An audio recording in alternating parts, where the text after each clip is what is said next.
Hello everybody, I'm working on the standing desk and you just saw me planing tapers on two sides of all four legs. And I also did a quick little glue up of the front legs and the lower stretchers. That bridle joint is now assembled, which will make the final assembly a little bit easier. Now for the main event of this episode, I'm going to make the breadboard end writing surface and shelf below. So for that I have to plane up these parts.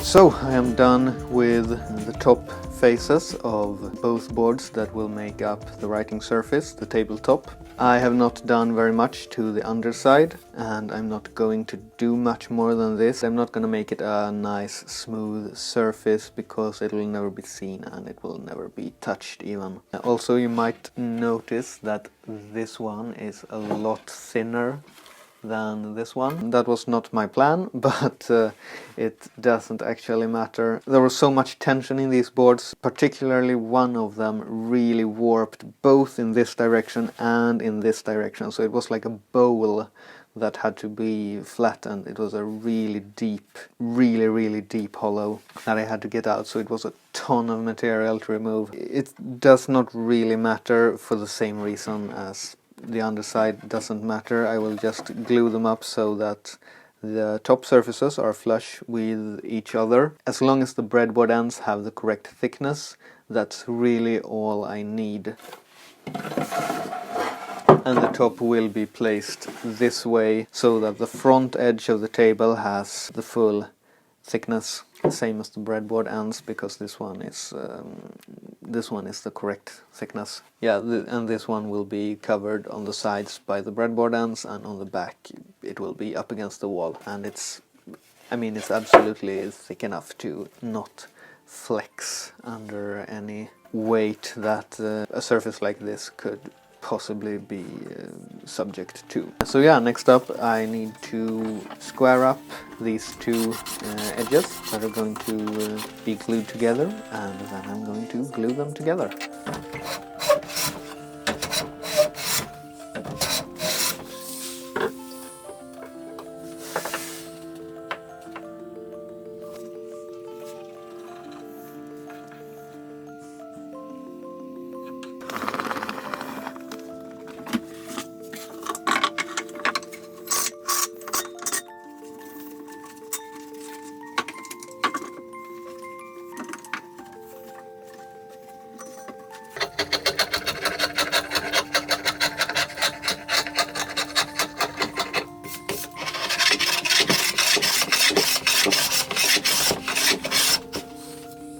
Alright, so through the magic of not filming everything, I now have two of these big panels. I also planed up the breadboard ends, so these will go on that way, like so. So I need to now make 3 tenons on each end, and basically a really long haunch connecting those tenons as well.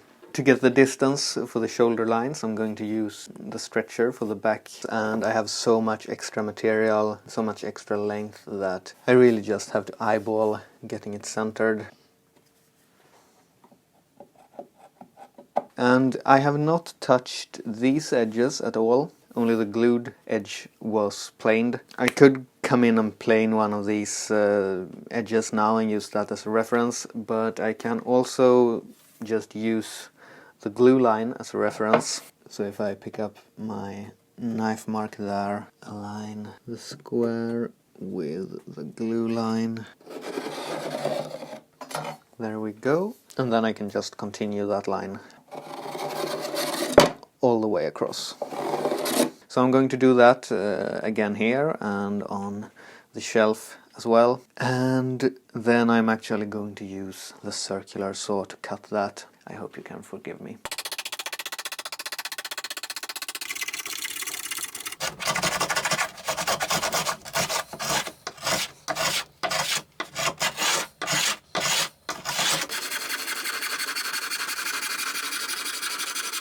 So the downside to not planing the underside, the downside so to speak, is that I cannot do the same method on this side of the tenon.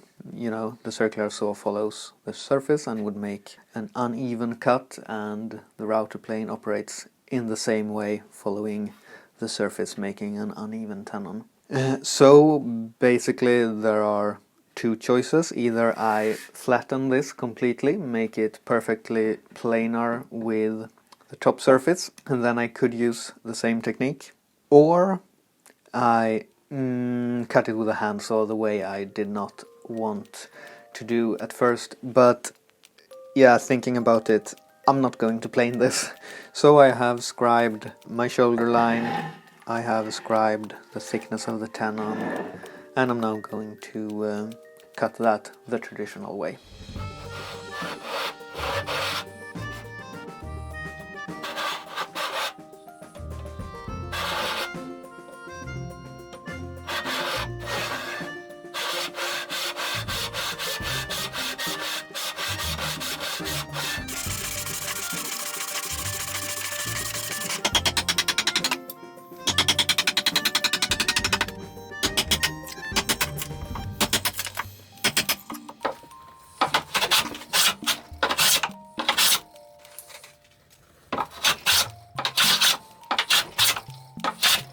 That was not actually as hard as I thought at all. Worked out really well. I kind of regret doing it with a circular saw on the top side now. I don't even know if it was much faster with all the setup. But yeah, now it's time to cut most of this away. I'm going to make 3 tenons on here. The back leg is going to sit right here. So I'm gonna start by marking where that is. So beyond that line, all of that is getting removed. Up to that line I need essentially a haunch, like on a haunched tenon, that runs all the way. I like to scribe that in with calipers referencing the shoulder, because I usually don't dress up the ends of the tenons. There is no point in doing that. So the breadboard ends are going to sit like so and butt up against the leg right here. But I, of course, don't want to put the tenon all the way out to the edge of this. So I'm going to come in maybe 30 more millimeters. And I want to make these tenons about 50 wide, because they're going to have a dowel through them, and I want to make sure they are nice and wide, so there's enough material on either side of that dowel. On the front edge here I'm going to come in 30 millimeters again, and then make the tenon 50. I don't need to get the third one exactly centered. In fact, I'm going to, on purpose, offset it a little bit, just because I ended up with a slightly too thin tenon right here, which is because this piece was so warped. Not very much material left there, so I don't want to use that for the tenon. I'm going to use that glue line as the edge of the tenon and go 50 millimeters wide there again.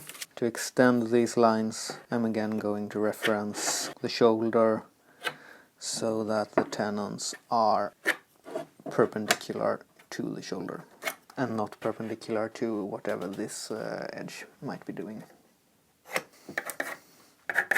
And there we go. That's my tenons. I got a comment. By the time I'm posting this video, it's gonna be like 2 episodes ago. A really good comment, I really appreciated it. I can't remember now who said it, but they asked if I shouldn't actually be doing this the other way around, making mortises first and then the tenons. The argument was that if the mortise is already done, you can thickness the tenon to be a perfect fit. If you thickness the tenon first and then chop the mortise, well, it's already thicknessed. And if you went too far, you can't go back. Which is a very valid point, and I appreciate you mentioning it, whoever you are. I always leave the tenon a tiny bit thick, so that I can tweak it after making the mortise. So in that sense, it's sort of what I am doing. I just like to do the bulk of the waste removal on the tenon before making the mortise. If I make the tenons first, I can just, place it on the mortise component and scribe around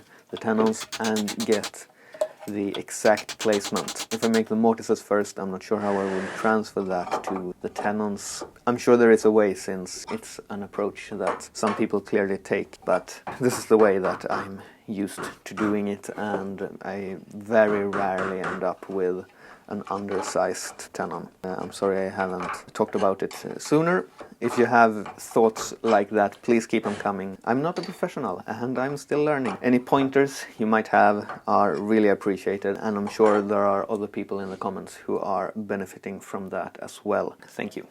So, 6 mortises later, let's see how this fits. You'll usually want to make the central mortise tight to the tenon while giving a bit of extra room in the outer 2 mortises, so that the panel has room to breathe while still being constrained to the center of the breadboard end, so that the sides of the panel will grow and shrink without tossing this out of alignment. I want to constrain the front edge instead, so I've made the front mortise tight to the tenon. Probably a bit hard to see, but this one has about 3 millimeters of extra space and this one has about 6 millimeters. I think this should be more than enough. Hopefully it'll be more than enough. If not, we will have cracks. But that is part of the learning process, right? So if I just insert this tenon, you can see there is quite a bit of room there. If I let the middle tenon also fall into the mortise, that is a little bit less. If I also insert the front tenon there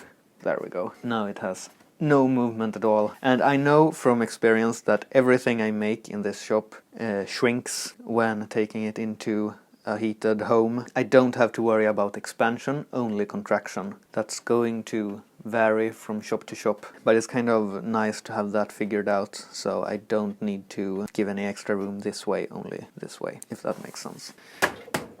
I think that's a pretty good fit. This one is going to need some mallet. Pretty sure that gap is going to disappear when I put a clamp on it, which is actually the next step, because now I need to drill holes to put pins through. I'm not going to draw bore this. Very clever way of putting together mortise and tenons without clamps, but I don't think it is appropriate for breadboard ends, because you want these to be able to move freely, and a bent pin that is putting a ton of friction on there is going to prevent that. So I'm just going to drill straight through, but I'm of course going to elongate the holes so that the tenon can slide back and forth, sort of around the pin.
We have a desk, and I can really lean on this, and I'm sure it flexes a little bit because wood is flexible, but I think those joints are going to hold up for a lot of years.